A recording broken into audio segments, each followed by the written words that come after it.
성경은 아니지만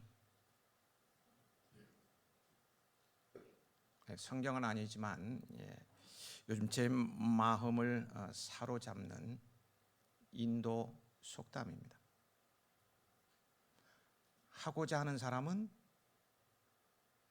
방법을 찾고 하기 싫어하는 사람은 핑계를 찾는다. 하고자 하는 사람은 방법을 찾고 하기 싫어하는 사람은 핑계를 찾는다. 우리 각자에게 질문을 던져볼까요? 나는 방법을 찾는 사람입니까? 핑계를 찾는 사람입니까? 지금 상황이 절벽이라 할지라도 하고자 하는 사람은 방법을 찾게 될 것입니다. 이를 성경적으로 표현하면요, 누가복음 11장 9절 10절, 구하라 그러면 너희에게 주실 것이요 찾으라 그러면 찾아낼 것이요 문을 두드리라 그러면 너희에게 열릴 것이니 구하는 이마다 받을 것이요 찾는 이가 찾아낼 것이요 두드리는 이에게 열릴 것이니라 일 것입니다. 지금 내 앞이 절벽이라고 핑계거리를 찾으며 회피하지 말고 내 앞에 어떠한 절벽이 있다 할지라도 핑계거리를 찾으며 회피하지 말고 도전하십시오. 하고자 하는 사람은 분명히 방법을 찾아내고야 말 것입니다. 오늘 본문은 하고자 하는 사람이 방법을 찾아낸다는 신뢰를 우리에게 보여주고 있어요. 한 중풍병자를 침상에 누인 채로 메고 와서 예수님께 보이려고 하는 사람들이 그들입니다. 그들은 가련한 중풍병자의 친구일 수도 있고요, 이웃일 수도 있고 가족, 형제일 수도 있는데 그들은 하고자 하는 사람은 방법을 찾아내고야 만다는 사실을 보여주고 있어요. 18절 말씀 같이 읽으시겠습니다.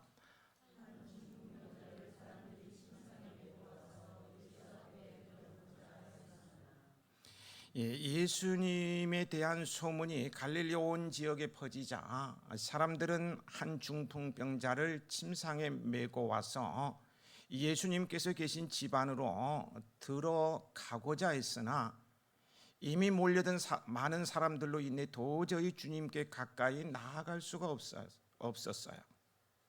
맨몸으로도 사람들 사이를 비집고 들어가기 어려운 상황에 침상을 들고 나아간다는 것은 불가능하였기 때문이었습니다. 그들은 현실을 바라보고는 절망할 수밖에 없는 상황이었습니다. 어떡하지? 어떻게 하면 좋단 말인가? 그때 그들이 취한 행동이 무엇이었습니까? 그래서 포기했는가요? 19절을 함께 읽어보시겠습니다.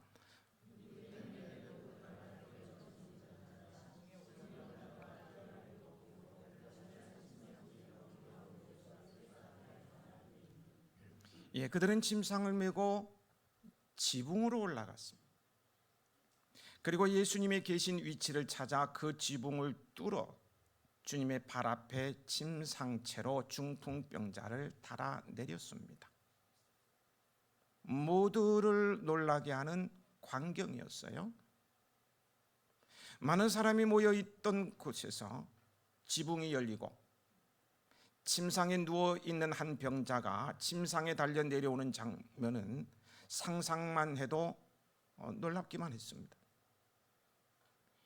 기발한 발상입니다. 그들은 현실의 상황에 절망하지 않았던 것입니다. 그들이 사랑하는 중풍병자를 낫게 하겠다는 믿음 하나로 의외의 방법을 버린 것입니다. 무엇으로요? 믿음으로. 하고자 하는 사람은 방법을 찾고 하기 싫어하는 사람은 핑계를 찾는데 그들은 믿음으로 방법을 찾아내고야 만 것입니다. 그렇다고 해서요, 그들이 취한 행동이 몰상식한 행동도 아닙니다. 우리의 옛 문화, 이 기와집을 상상한다면 이 지붕으로 올라가서 그 기와를 벗기고 병자를 침상차에 내린다는 것은 이해할 수 없을 것입니다. 집을 완전히 파괴시켜 버리는 것이죠. 이런 일이 있을 수 없는 것. 하지만 당시 이스라엘의 지붕은 달랐어요. 평평한 지붕으로 건기에는 나무 정도로 덮고요, 우기, 비가 올 때는 진흙을 이게 만들었습니다. 그리고 지붕으로 가는 계단을 바깥쪽으로 만들어 놓았습니다. 더위를 피해서 지붕으로 가서 쉬기 위해서 만들어 놓은 것입니다. 다시 말해서 뜯기 어려운 지붕이 아니었고요, 그러다 보니까 이 집안 구조가 벽과 벽 사이가 좁아서 물건을 들어놓지 못하면 지붕을 뜯어서 큰 물건들은 옮겨 놓기도 하곤 했습니다. 이와 같은 사실로 미루어 볼 때요, 이 사람들이 지붕을 뜯은 것은 한 생명을 살리고자 하는 절박한 방식으로 상식을 벗어난 행동은 아닙니다. 그리스도인들은 몰상식하지 않습니다. 품격이 있습니다. 품격이 있는 우리 교회. 얼마나 품격이 있는지 영화 촬영하게 해달라고 제안까지 왔습니다. 우리 교회가 영화 한 배경이 됩니다. 품격 있는 교회, 품격 있는 성도. 그리스도인은 몰상식하지 않습니다. 어떻든요, 그들은 방법을 찾아냈습니다. 많은 사람들이 현실 앞에 쉽게 좌절합니다. 불가능해 보이는 상황 가운데 놓이게 되면 하늘을 원망합니다. 혹은 자신은 최선을 다했다고 자조적인 핑계를 앞세웁니다. 그러나 믿음의 눈으로 보면 나아갈 길이 열립니다. 모두가 불가능해 보인다는 일에 실천할 수 있는 방법을 찾게 되는 것입니다. 우리 교회가 11월 11일에 내일에 대한 희망을 잃지 않고 살아가는 1등 시민 초청, 희망의 하늘 사랑 잔치 국수 나누기인 희망의 잔치 국수 데이도 준비하고 초청하는 일에 여러 난관이 있겠지만요, 방법을 찾아내며 성공적인 이웃 사랑을 실천하게 될 것입니다. 이런 일들을 하는 교회가 대한민국에 몇 군데 있는지 모르겠어요. 들어보지를 못했는데 우리 교회는 할 수 있을 것입니다. 할 수 있다 하면 된다, 해보자. 믿는 자에게 능치 못함이 없으리라. 나는 부족해도, 나는 약해도 주님 도와주시니 의심 말고, 가사가 의심 말고 두려워 기적이 일어난다. 할 수 있다 하면 된다, 해보자. 우리는 믿음으로 모든 일을 이루는 성령의 사람들인 줄 믿습니다. 여기서요, 중풍병자를 메고 오는 등 온갖 수고를 아끼지 않는 이 사람들에게 다시 한번 주목해 보겠습니다. 그들은 중풍병자를 침상에 메고 왔습니다. 중풍병은 현대말로 하면 뇌졸중입니다. 본문의 중풍병자는 아주 심한 뇌졸중 상태라 그 몸을 조금도 움직일 수 없었습니다. 아무것도 할 수 없어요. 그래서 침상에 누운 채 사람들이 그를 메고 왔던 거예요. 여러분, 침상에 누운 환자를 메고요 오는 것은요, 거리를 떠나서 어디 쉬운 일입니까? 이 방에서 이 방으로 옮기는 것도 결코 만만치 않아요. 정말 어려운 일입니다. 상당한 수고를 요합니다. 나아가 이들은 현관으로 들어갈 수 없자 중풍병자를 지붕까지 끌어올려 기와를 뜯고 예수님께 침상째 달아 내리기까지 했습니다. 중풍병자를 메고 온 사람들의 의지가 얼마나 강한가를 알 수 있죠. 그들은 자기들이 데려온 그 중풍병자를 무슨 수단을 써서라도, 어떤 봉변을 당한다 할지라도, 어떤 손해가 나에게 온다 할지라도 예수님 앞에 데리고 나아가고자 했어요. 이처럼요, 온갖 수고를 아끼지 않는 그들에게서 무엇을 발견하게 됩니까? 봉변을 당하던 손해를 보던 괜찮아, 나는 예수님 앞에 환자를 데리고 가야 돼. 온갖 수고를 아끼지 않는 그들에게서 무엇을 발견하게 되느냐는 거예요. 그들은 중풍병자를 매우 아주 사랑하는 사람들이었습니다.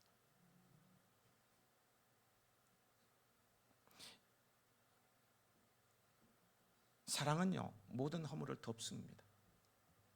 사랑은 모든 상황을 견딥니다. 아픔도 고난도 불행도 견디어내어요.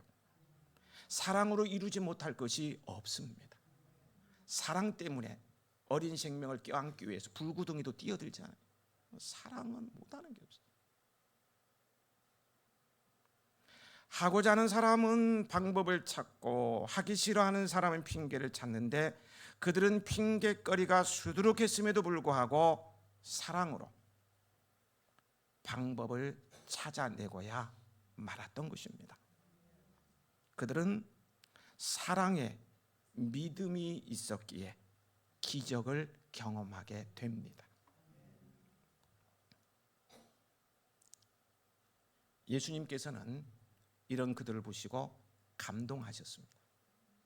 그래서 20절에 예수님께서 그들의 믿음을 보시고 중풍병자를 구원해 주시려고, 그 병을 고쳐 주시려고 작정하셨던 거예요.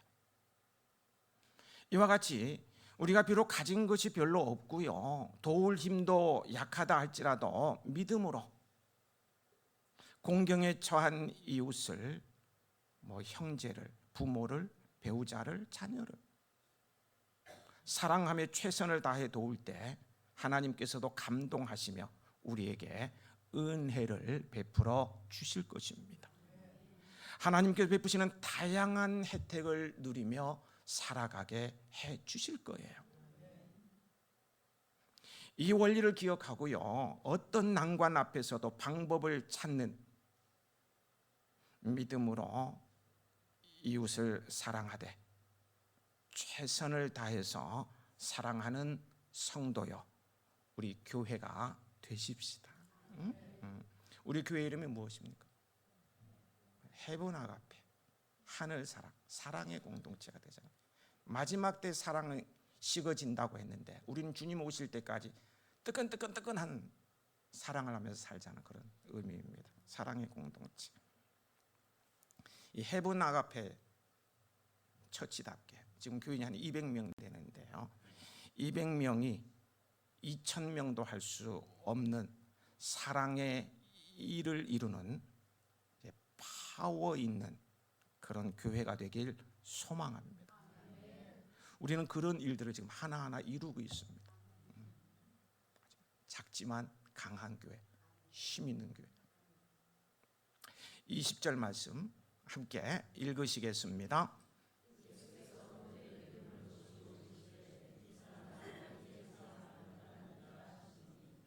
예수님께서는 중풍병자를 향해 뭐라고 하셨어요? 죄 사함을 선언하셨습니다.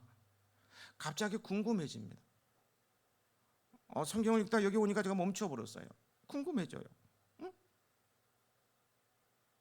갑자기 궁금해집니다.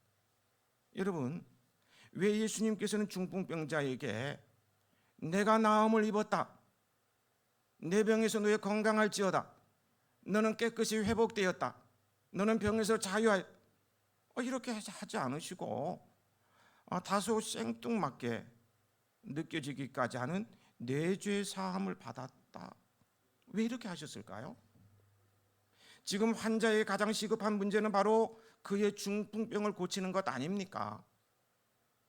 그리고 지금 이 상황을 지켜보는 모든 무리들도 병을 고치나 고치지 않나 막 불을 켜고 쳐다보고 있는 상황 아닙니까? 그 사실을 모르실 리 없으신 예수님께서 치유 선언 대신 죄사함 선언부터 하신 거예요.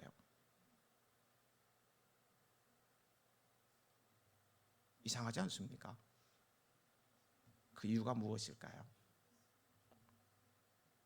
여기에는 중요한 이유가 있습니다. 유대인들은 질병의 원인이 죄에 있다고 생각했습니다. 현대의학의 시각으로 보면 병은 신체의 균형이 깨어지고 각종 세균과 바이러스에 감염되어서 일어나는 것입니다. 뇌졸중도 뇌의 혈관이 터져서 발생한 거잖아요. 그죠? 그러나 성경은요,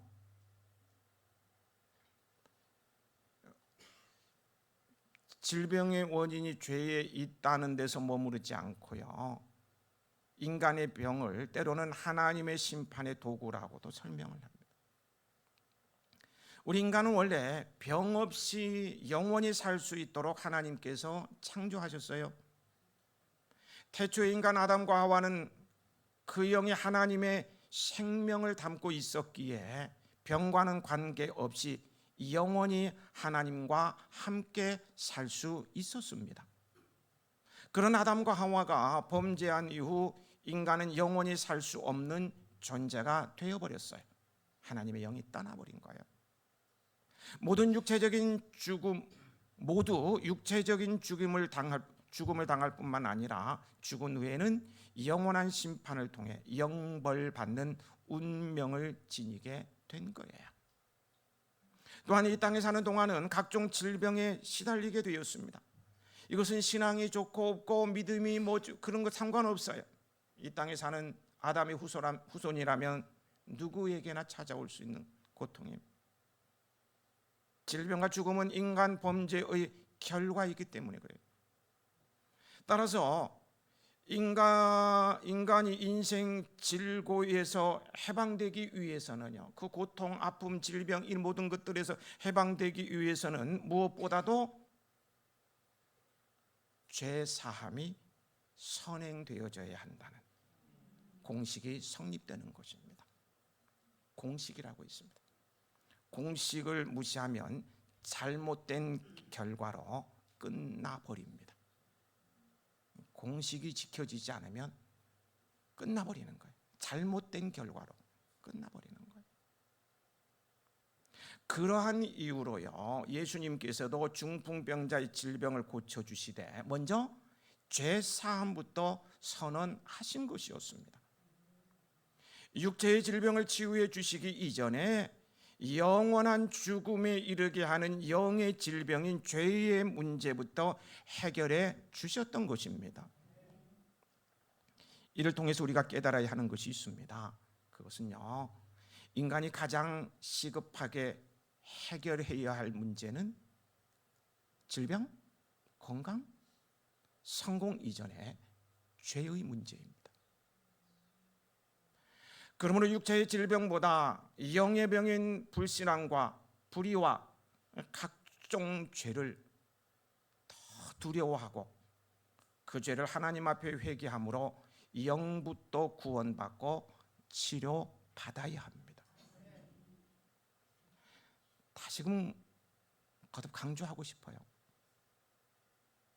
여러분, 우리에게는 육체적인 문제도 중요하지만요, 영의 문제는 가장 중요한 문제입니다.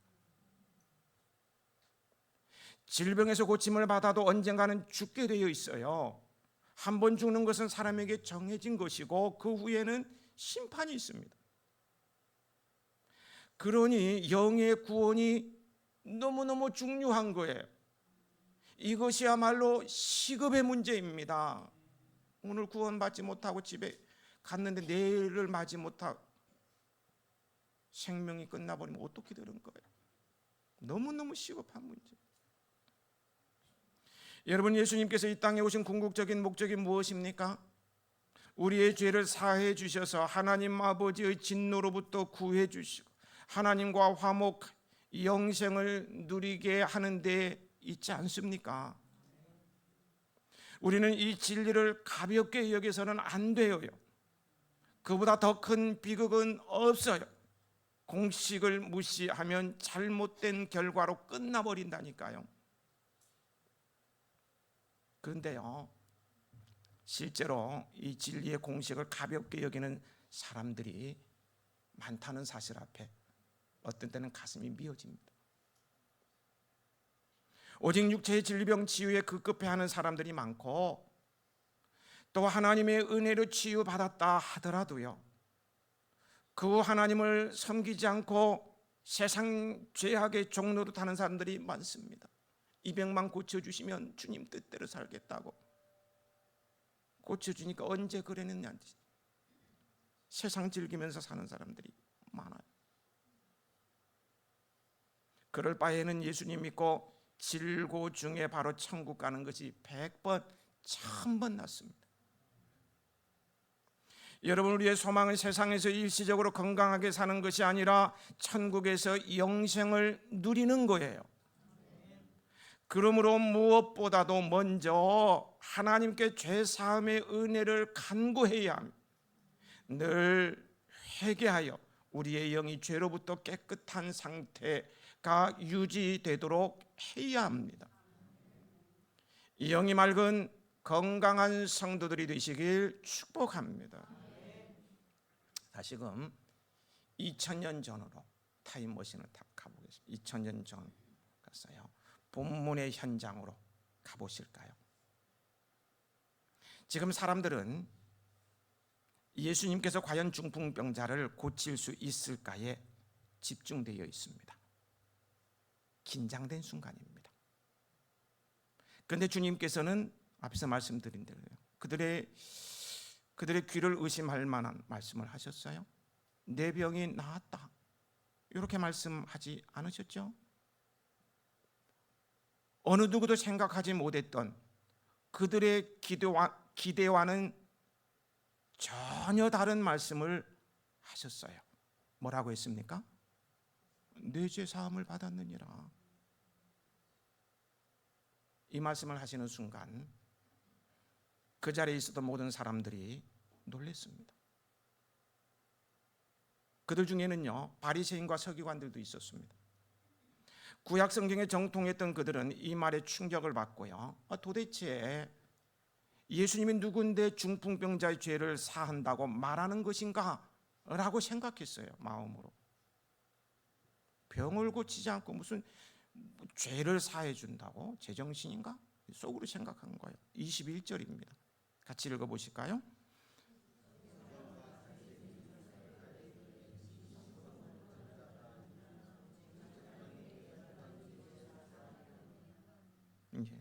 그들은 예수님이 신성모독을 하고 있다고 생각했습니다. 그도 그럴 것이 죄를 사하는 것은 하나님만이 하실 수 있는 일이기 때문입니다. 그들은 예수님을 하나님을 사칭해서 말하는 사기꾼처럼 여겼어요. 그러나 그러한 그들의 생각은 무지에서 오는 매우 잘못된 생각이죠. 예수님은 하나님을 사칭하는 사기꾼이 아닙니다. 그들이 잘못된 생각을 하는 것은 예수님이 누구신지 몰랐기 때문입니다. 예수님께서는 이런 그들의 생각을 아셨어요. 22절에 예수께서 그 생각을 아시고 대답하여 이르시되 너희 마음에 무슨 생각을 하느냐, 꼭 집어서 말씀하셨어요. 다 아셨어요. 그러면서 23절에서 이렇게 질문하십니다. 같이 읽어보실까요?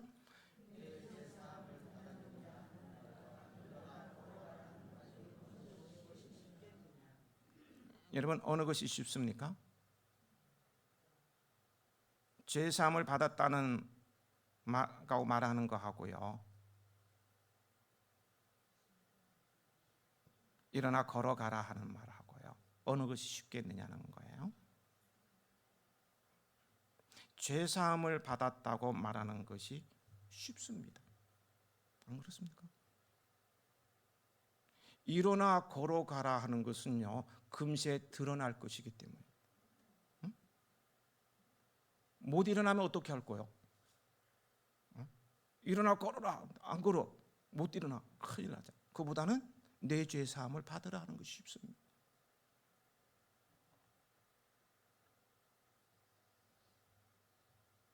왜 쉬워요?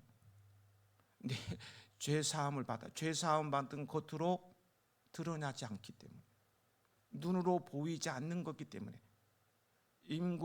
임기응변, 그 상황을 피하기 위해서 그렇게 말할 수도 있는 거예요. 근데 예수님께서는요, 그렇게 말씀하시고 24절에서 이렇게 덧붙이십니다. 그러나 인자가 땅에서 죄를 사하는 권세가 있는 줄을 너희가 알게 하리라. 무슨 말씀입니까? 죄를 사하는 권세가 있다는 것을 너희에게 보여주겠다는 말씀. 예수님께서는 이 사람을 고침으로 겉으로 드러나지 않는 죄 사함 받은 것을 증명하겠다는 거예요. 죄 사함 받는 것을 쉽게 생각하는 사람들에게 도전하는 겁니다. 이거 쉬운 일이 아니라 이 사실을 말하는 거예요. 그러시고 24절 후반절에 중풍병자에게 말씀하시되 내가 내게 이르노니 일어나 내 침상을 가지고 집으로 가라. 네, 아멘 하셨는데요, 참 어려운 말씀을 하셨어요. 인간적인 측면에서 제가 이렇게 봤을 때는 너무 어려운 말씀을 하셨어요. 내가 내게 이르노니 일어나 내 침상을 가지고 집으로 가라. 어려운 말씀을 하셨다고요. 이제 중풍병자가 일어나 걸어가면 예수님께서 죄를 사하시는 하나님이시라는 것이 증명되지만, 반면 그가 일어나지 않으면 예수님께서 신성모독의 사기꾼임이 만천하에 드러나게 됩니다. 예수님을 사랑하는 제3자의 입장에서요, 막 심장 떨리는 순간이에요. 이거 어떡하지? 안 되면 어떡하냐? 안 그런가요? 그래서 어떻게 되었습니까? 25절입니다. 함께 읽으시겠습니다.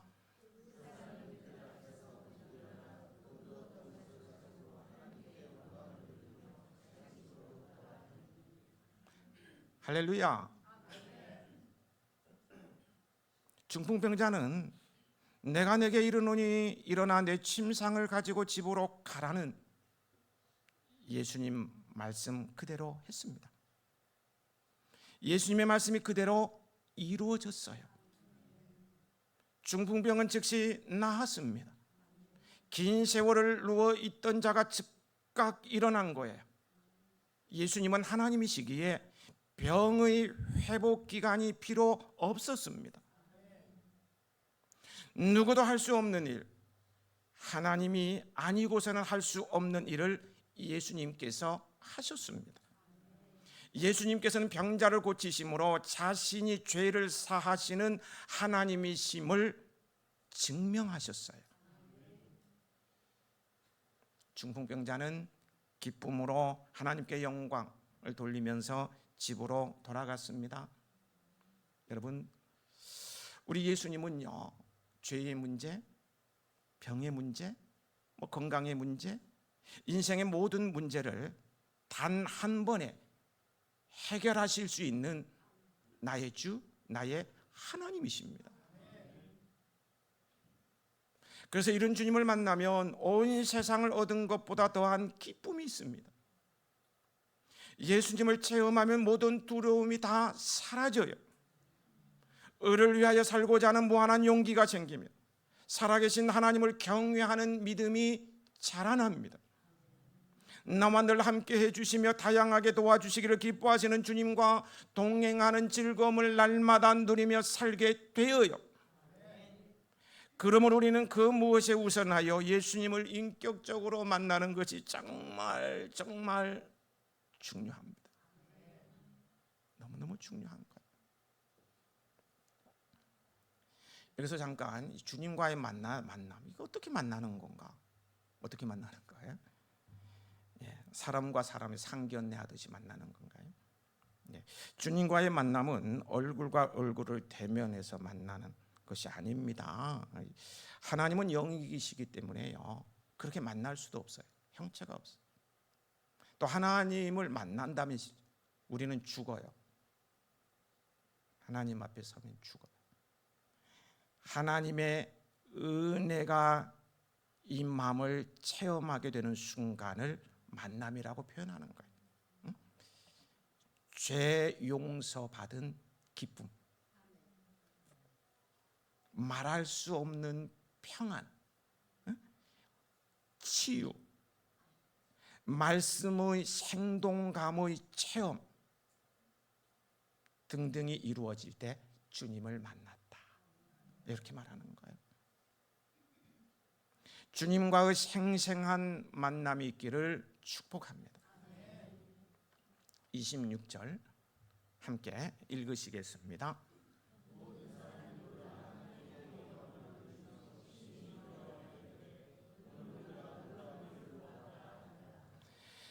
그들은 놀라운 일을 보았다고 했습니다. 이 놀라운 일은 기대와 반대되는 일이라는 뜻입니다. 그들은요, 예수님께서 하시는, 말씀하셨죠, 중풍병자를 고치겠다는 이 말씀을 허세 부리는 것으로 알았던 것입니다. 내 죄 사함을 받았느니라,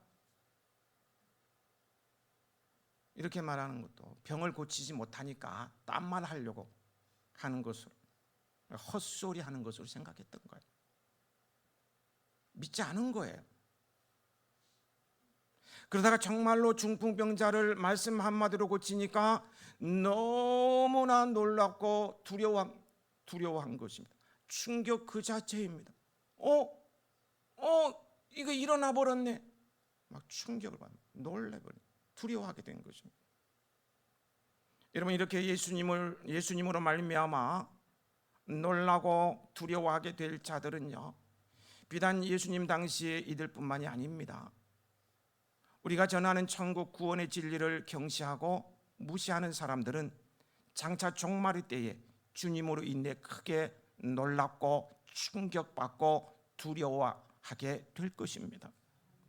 요한계시록 1장 7절에 볼지어다 그가 구름을 타고 오시리라. 각 사람의 눈이 그를 보겠고 그를 찌른 자들도 볼 것이요 땅에 있는 모든 족속이 그로 말미암아 애곡하리니 그러하리라고 증언합니다. 예수님을 믿지 않는 자, 교회 전도를 무시하는 자, 예수님께서 구주와 심판주가 되신다는 사실을 부정하는 자들은 누구나 엄청난 충격과 두려움에 휩싸이게 될 것입니다. 왜냐하면요, 자신들이 믿지 않던 일들이 눈앞에 사실로 이루어지기 때문입니다. 지옥 같은 소리 하고 있네, 이 세상에서 살다가 죽으면 끝나는 거지 했는데 지옥이 펼쳐지는 거예요. 하나님께서 심판하시는 거예요. 이게 다 보여지는 거예요. 믿지 않았던 것들이 현실로 나타나니까 놀란 거예요. 두려운 거예요. 공포감에 사로잡히는 거예요. 그러나 예수님과 그분의 말씀을 믿고 순종하며 산 우리들은 놀람 대신 기쁨을, 두려움 대신 영원한 안식을 누리게 될 것입니다. 그 영광의 날, 최후 승리의 날, 주님 재림하시는 날을 사모하며 교회가 비난을 받고 예수님을 믿는다는 것이 부끄럽게 느껴지기까지 할 정도로 치욕스러운 일들이 요즘 많이 일어나고 있어요. 어떤 분이 그러더라고요. 나 교회 안 다니니까 너무 창피해가지고. 매스컴에 뭐 나오는 얘기만 들으면 다 교회를 욕하고 목사 욕하고 다 나쁜 짓 많은 것 같아요. 반은 맞고 반은 틀린 것일 수도 있고요. 마지막 때가 되냐, 교회를 잡아먹지 못해가지고 온 세상이 혈안이 되다 보니까 너무 치욕스러운 일들이 많이 있는 것 같습니다. 그러나요, 여러분, 그렇게 교회가 욕먹고 치욕스러운 일이 일어난다 할지라도요, 예수님 외에는 구원의 길이 없습니다. 예수님 외에는 답이 없어요. 야, 너희들이 그렇게 못된 짓 하니까 내가 구원의 방법을 바꾸겠다, 예수 말고 현경호 믿으면 천국 가게 해주겠다, 이런 일이 없다는 거예요. 오직 예수예요. 오직 예수님이. 그러므로 최후의 승리를 얻는 그날까지, 주님 재림하시는 그날까지 주님 외에 다른 길이 없기에, 그럼에도 불구하고 어떤 지역적인 상황이 닥쳐온다 할지라도, 수치스럽다 할지라도, 그럼에도 불구하고 믿음을 굳게 지키는 여러분이 되시기 바랍니다. 그리고 빛난 면류관을 받기까지 중풍병자를 예수님께로 데리고 온 사람들이 눈앞에 맞닿은 난관 앞에서도 핑계거리를 찾지 않고 하고자 하는 믿음으로 방법을 찾아내어 중풍병자를 살렸듯이, 하고자 하는 믿음으로 방법을 찾으며 소망을 이룰 뿐만 아니라 더 나아가 가족을 살리고 자녀를 살리고 죄와 질고로 고통당하는 이웃을 살리는 영원히 빛나는 믿음의 인생이 되시길 축복합니다. 아버지 하나님,